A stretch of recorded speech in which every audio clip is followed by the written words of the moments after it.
আমার আলোচনাগুলো বুঝতে পারছেন? যদি কারো প্রতি লাগে মনে করবেন যে আপনার ঘাও আছে, একটু জ্বলবেই, স্বাভাবিক। ঘাও যেহেতু আছে, ঘায়ের মধ্যে যখন স্যাভলন দিয়ে, হ্যাঁ, স্যাভলন দিয়ে তুলা দিয়ে জ্বলাজ্বলি করে, তখন ঘাওটা জ্বলে না। ডাক্তার আসতে খুব ব্যথা লাগে, ডাক্তারকে না ব্যথা লাগে বাবা, তার মানে মূল জায়গা লাগছে। ব্যথা আনো ডাক্তারও জিগায়, গায়ের মধ্যে যখন জিগানো ডাক্তারে স্যাভলনটা ঢলে না তুলা দিয়া, জিগা ব্যথা পাননি না আরো ডলে, তো ব্যথা পাননি না আরো ডলে, ব্যথা পাননি না আরো ডলে, ডলতে ডলতে যখন উফ এবার ঢাকার মতো ঢুকছে, আমরা গাওয়া ডাক্তারে ভালো দেবো একটু ডলা দিয়া তারপরে মলমটা লাগায়। তার মানে যার ব্যথা লাগছে জায়গা মতো লাগছে, আমার ডলাটা কাম হয়েছে। ডাক্তার বা নার্স বলে, হ্যাঁ, যে সহকারী ডাক্তার বলে ডলাটা কাজ হয়েছে। কি হয়েছে? ডলাটা কাজ হয়েছে। অর্থাৎ তুলাটা দিয়া স্যাম্পলটা দিয়া যখন ধরে এক্সিসোলটা দিয়া যখন ধরে ডলতে দেয় জিকা ব্যথা লাগে নিকো না, ব্যথা লাগে নিকো না, ব্যথা লাগে নিকো না, উফ কে এবার কাজ হয়েছে, এবার বলটা লাগে, এটা করে বলটা লাগে। আমার এরকম ছিল, আমার ওই একটু বুঝলেন না, আমার ওই বন্ধু রাগারাগি একটু মারামারি করছিলাম, পায়ের মধ্যে সেলাই লাগছিল। তো পায়ের সেলাইটা এই খোলার আগে দিয়ে যখন ব্যান্ডেজটা খুলছে, তখন আমার এই চান্দিনা হসপিটালের সহকারী ডাক্তার এই তুলা দিয়া হেক্সিসোল দিয়ে ডলার দিতেছে। আমি ব্যথা পাই না, তো ব্যথা পাবি তো না, এবার ডলার দিতেছে যখন আমি করছি এবার কাম হয়েছে, আর ডলার দিয়ে আর একটু ব্যথা পেয়েছি, এবার আমার এরপরে মলম দিয়া আবার ব্যান্ডেজ করে দিচ্ছি। আমার কথা বুঝছেন? আচ্ছা, আমি প্র্যাকটিক্যালও পাইলাম যে হ্যাঁ, যদি কোনো জায়গায় গাও থাকে যতক্ষণ পর্যন্ত উফ না করে ততক্ষণ পর্যন্ত ডলতে থাকে। আমার আলোচনাটা যদি যতক্ষণ পর্যন্ত উফ না হয়েছে তার জায়গা মতো লাগছে না, আর যার উফ হয়েছে তার জায়গা মতো লাগছে, তাহলে আমি সাকসেস, আমি কি সাকসেস, সফল। আলহামদুলিল্লাহ। কেউ যদি এভাবে আমার পরিবারের কাউকে প্রশ্ন করে, আমি এদিকটা আপত্তি করি যে তাদেরকে কেন প্রশ্ন করি, উত্তর তো তারা দিবে না, উত্তর দেবো আমি। আরেক দিক দিয়ে আমি ভিতরে আনন্দ পাই যে আমার ডলাটা কাম হয়েছে, সফল হয়েছি, আমি কি হয়েছি, সফল হয়েছি। অর্থাৎ গায়ের মধ্যে ডলা দিছি, উফ করছে মানে জায়গা মতো লাগছে, মলম দিয়ে ভালো ভালো যাবে। আলহামদুলিল্লাহ, আলহামদুলিল্লাহ।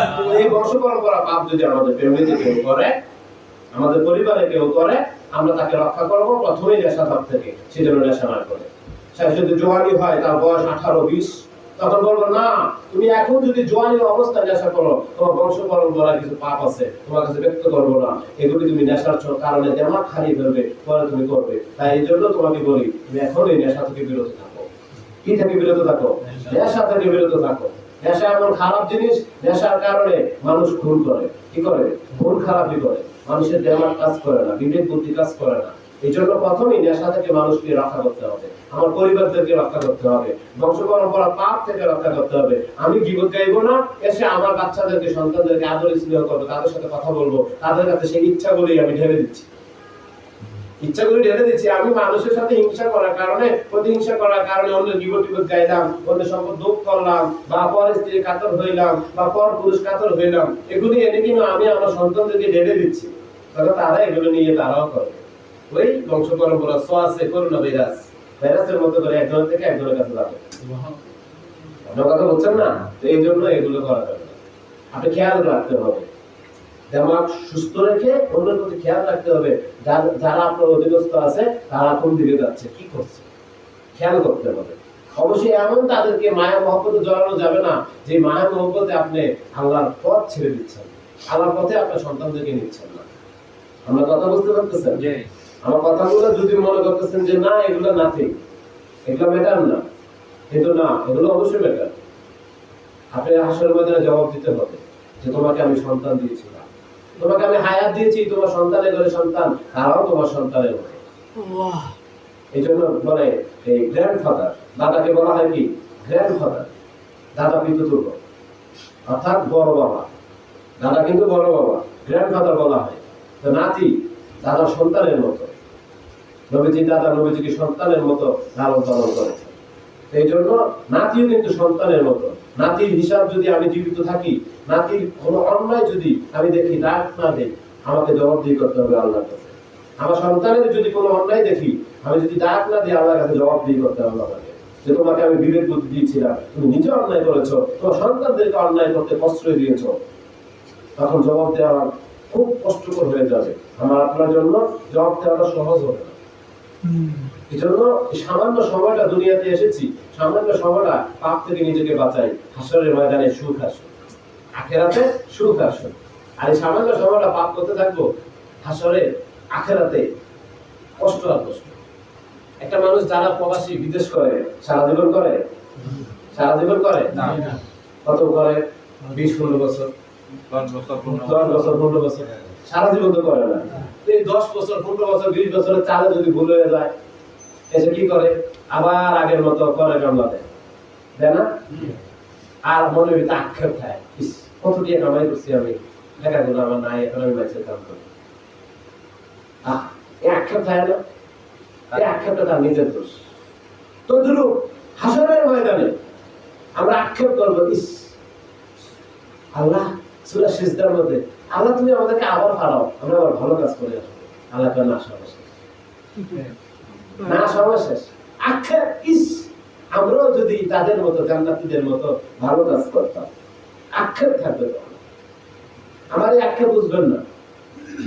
আমি আমার পিতাকে দেখেছি, আমার পিতা বলেছেন, আমি যদি পুলিশ থেকে না ছাড়তাম। আক্ষেপ, ওই যে আক্ষেপটা পরে আক্ষেপ করা যাবে, ফিরে পাওয়া যায় না। ফিরে পাওয়া যায়? ফিরে পাওয়া যায় না। আমার পিতা আক্ষেপ করেছে, কিন্তু পুলিশ চাকরিটা ফিরে পাইনি, পাইছে? পাইছে না। তো নিজের কিছু দিয়ে আমি বোঝানোর জন্য বলি, যেন বুঝতে পারে। তাই আমরা হাসরের ময়দানে আক্ষেপ করতে পারবো, আখেরাতে আক্ষেপ করতে পারবো, আমি যদি জান্নাতীদের মধ্যে কাজ করতাম।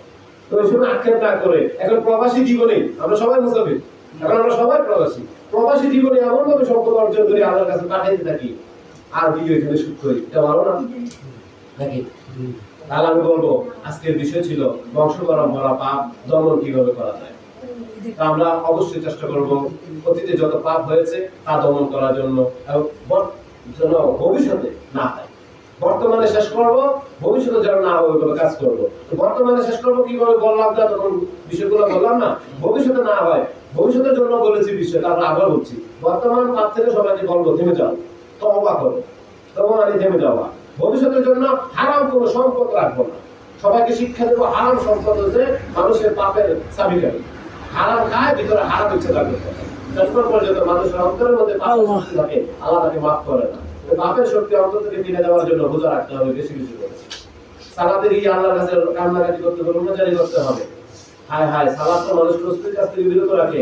একটা আমি জহরির মধ্যে কোষ্টি পাথর দিয়ে সন্ধ্যা যাচাই করে না, আপনাদেরকে কোষ্টি পাথর দিচ্ছি, সালাত আদায় করবেন, দেখবেন আপনি অন্যায় করতেছেন। সালাত আদায় করবেন, আপনি সুদ খাইতেছেন। সালাত আদায় করবেন, পর স্ত্রী কাতর। সালাত আদায় করবেন, পর পুরুষ কাতর, আকৃষ্ট। তার মানে কি, সালাত তো মানুষকে অশ্লীল কাজ থেকে বিরত রাখে। আমি তো একজন নামাজি, সালাত আদায় করি, আমি ঘুষ খাই। আমি একজন নামাজি, আমি সুদ খাই। আমি একজন নামাজি, পাপাচারের ভিতরে লিপ্ত। তার মানে কি, আমার অন্তরের মধ্যে পাপের শক্তি। তাহলে এই পাপের শক্তি নাশ করতে হবে। শয়তানকে যখন আল্লাহ বানাইছে, আমি এবার দেখেন কোষ্টি পাথরটা কোথায়, নামাজে দাঁড়াইছেন, বারবার চেষ্টা করতেছেন মনটা আল্লাহ দিকে মনোনিবেশ করার জন্য। সমস্যা শেষের দিকে আমরা একটু শেষ করে দেবো, যে টপিকটা একটু বোঝানোর জন্য একটু বড় হয়ে যাচ্ছে। নামাজে দাঁড়াইছেন, মনটা বিপরীত দিকে চলে যাচ্ছে, মন তো ধরে রাখতে পারছি না। এবার আসেন, এবার দেখেন কোথায় যাবেন, মন কে নিচ্ছে? শয়তান নিচ্ছে। তবে শয়তানের সাথে আল্লাহর সাথে প্রথম কথোপকথন কি হয়েছিল? শয়তান বলেছিল, আল্লাহ তুমি আমার বানাইছো এই আদমের জন্য। শয়তান, আমি আদম বনি আদমকে জাহান্নামে বানিয়ে ছাড়বো, তার রক্ত শিরা উপশিরা ঢোকার জন্য আমার তৌফিক দাও। আল্লাহ বলেন, যদি তোর মতো তুই এটির ভিতরে ঢুকতে পারবি, যদি তোর মতো না আমার কাছে তওবা করো, আমি মাফ করে দেবো। বলে চিন্তা করেন, আমাদের মধ্যে দাঁড়াইছি, আমার অন্তর শয়তানের দিকে দিকে নিচ্ছে, আমার রক্ত শিরা উপশিরা শয়তান ঢুকছে, নিচ্ছে। তার মানে আল্লাহর কাছে কাঁদেন, আল্লাহ আমি তো তার মতো, তুমি তো তাকে বলেছিলা যে তোর মতো তুই তাকে পারবি, যেহেতু শয়তান আমার ধোঁকা দিতে পারে, আল্লাহ আমি তাহলে করতে। আল্লাহর কাছে কাঁদবে, এবার কাঁদতে কাঁদতে দেখবেন আল্লাহ খুশি হয়ে যাবে। আল্লাহ দেখেন কোষ্টি পাথর কোথায়, নামাজে তো দাঁড়াবেন, যেহেতু মন শয়তান নিয়ে যাচ্ছে, তার মতো অর্থাৎ আল্লাহ বলেছে শয়তান তাকে ধোঁকা দিতে পারবে যে শয়তানের মতো। শয়তান কার ধোঁকা দিতে পারবে? যে শয়তানের মতো। ঘায়ের মধ্যে ডলা দিতেছি, জায়গা মতো লাগতেছে, আমাকে গালি দিবেন না, আপনার উপকার হবে। ওষুধ নামাজে দাঁড়াবেন, মন যত শয়তান নিচ্ছে, তার মানে আমি শয়তানের মতো। আল্লাহর কাছে কাঁদেন, আল্লাহ আমি শয়তানের মতো দিতে তো শয়তান আমার মতো। আর যদি আমি শয়তানের মতো না হইতাম, আমাদের শয়তান ধোঁকা দিতে পারতো না। তুমি তো বলেছো যে শয়তানের মতো না, তুমি তাকে হেফাজত করবে, শয়তান তাকে ধোঁকা দিতে পারবে না। কিন্তু আমি তোমার হেফাজত থেকে বঞ্চিত আল্লাহ, আমি তো তার মতো আমার মাফ করো। কান্নাকাটি করতে থাকবেন, বেশি বেশি রোজাদারি করবেন, রোজা রাখবেন, বেশি বেশি নামাজ পড়তেই থাকবেন। আল্লাহ যখন খুশি হয়ে যাবে, শয়তান আর ধোঁকা দিতে পারবে না। দেখবেন সেজদা কি মনে রাখে, আসসালাতু মিরাজুল মুমিন। তাহলে আমরা আজকে বিষয়বস্তু নিয়েছিলাম বংশধর করা পাপ কিভাবে দমন করা যায়। এখন শুরু করেছিলাম নিশ্চয় নামাজ মানুষকে অশ্লীল কাজ থেকে বিরত রাখে, শেষে বলেছি আসসালাতু মিরাজুল মুমিন। তাহলে আমরা নামাজ কিভাবে অশ্লীল কাজ থেকে বিরত রাখে, আর মুমিনের সালাত আল্লাহর সাথে মেরাজ। বোঝা গেছে? কষ্টিপাতটা পাইছেন? কষ্টিপাতটা কোথায়? যাকে শয়তান ধোঁকা দেয় সে শয়তানের মতো, সহজ ভাষায় যাকে শয়তান ধোঁকা দেয় সে শয়তানের মতো। এখন আল্লাহর কাছে পানা চাইতে হবে, আল্লাহ তো তুমি আমাকে মাফ করো, আমি শয়তানের মতো দেখে তো শয়তান ধোঁকা দেয়। কারণ তুমি তো বলেছো, তাকে ক্ষমতা দিয়েছো যে তোর মতো তুই তাকে ধোঁকা দিতে পারবি, যে তোর মতো না। তাই না আল্লাহর কাছে বেশি বেশি তওবা করতে হবে। আমি যদি আল্লাহর কাছে বলতে থাকি আল্লাহ মাফ করো, আস্তাগফিরুল্লাহ আস্তাগফিরুল্লাহ, কেউ তো শুনছে না। আল্লাহ এটা শুনতে, সমস্যা কোথায়? সমস্যা আছে? কেউ শুনছে না তো, সমস্যা। আমি সারাটা কি বলতে থাকি আস্তাগফিরুল্লাহ আস্তাগফিরুল্লাহ, কেউ শুনছে? আমি সারাটা কি বলছি কেউ দেখছে? বলতে থাকি আস্তাগফিরুল্লাহ আস্তাগফিরুল্লাহ, আলহামদুলিল্লাহ গাইতে থাকি, কেউ শুনতেছে? আমার মনে কি বলতেছি?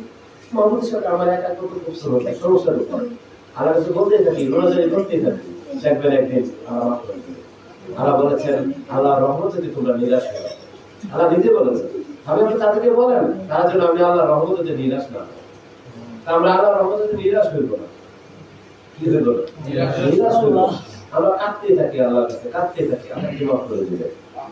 দেখেন, নিরাশ না হওয়ার কারণে সর্বশেষ জাহান্নামীকে আল্লাহ জান্নাত বানাই দিয়েছে, জান্নাতি বানাইছে। কি বলে? এই কথাটা দিয়ে শেষ। দুজন জাহান্নামীকে আল্লাহ রেখে আনছে, ফেরেশতাদেরকে দেখাই দিয়ে, দেখো জাহান্নামের কষ্ট কি, গান থেকে শোনো, তাদের উপলব্ধি দেখো। তাদেরকে ডেকে আনছে, তোমরা তো দুনিয়াতে অনেক নাফরমানি করেছো, অনেক অন্যায় করেছো, এখন তোমরা জাহান্নামী, তোমাদের কেমন লাগে? আল্লাহ ভুল করেছি, অন্যায় করেছি, বেবিচার করেছি, যদি আবার পাঠাও আর ভুল করবো না। না, আবার পাঠানো যাবে না, যাও জাহান্নামে চলে যাও। একজনে তো মুখ দিছে, আরেকজনে বারবার ফিরে ফিরে চায়। আল্লাহকে তোমরা থামা, ফেরেশতারা থামাইছে, আল্লাহ তো জানে। ফেরেশতারা তোমরা থামাইছে, থামে আবার আল্লাহর সামনে নিয়ে আসছে। যে দৌড় দিচ্ছে, এটা আল্লাহ জিগায়, দৌড় দিচ্ছিস কি রে? আল্লাহ তুমি তোমার হুকুম মানছি না, এখন তুমি হুকুম করছো জাহান্নামে চলে দৌড় দিচ্ছ, তোমার হুকুম পালন করছো। আল্লাহ মাফ করে দিল। সর্বশেষ যেটা জাহান্নামে, যেটা জান্নাত থেকে জান্নাতে যাবে, সর্বশেষ তাকে বলা হচ্ছে কি রে, তুই বারবার ফিরে ফিরে যাস কি রে? আল্লাহ দুনিয়াতে শুনছি তোমার আলম রাখেছে, আল্লাহর রহমত থেকে নিরাশ হয়ে না, বারবার ফিরে ফিরে চাই, তুমি মাফ করে দাও, তুমি মাফ করে দাও। আল্লাহ যা মাফ করে দিল। এই যে আমি শয়তানের মতো থেকে শয়তান ধোঁকা দেয়, আমি যদি বারবার কাঁদতেই থাকি, কাঁদতেই থাকি, আল্লাহর রহমতের দিকে তাকাই, আল্লাহকে আমাদের রহমত করতো না? করবো। আমরা বারবার আল্লাহকে মাফ চাইতেই থাকি, আর অন্যায় কি থেমে দিই, এটাই তো অন্যায় কি করি, থেমে দিই, অন্যায় করবো না।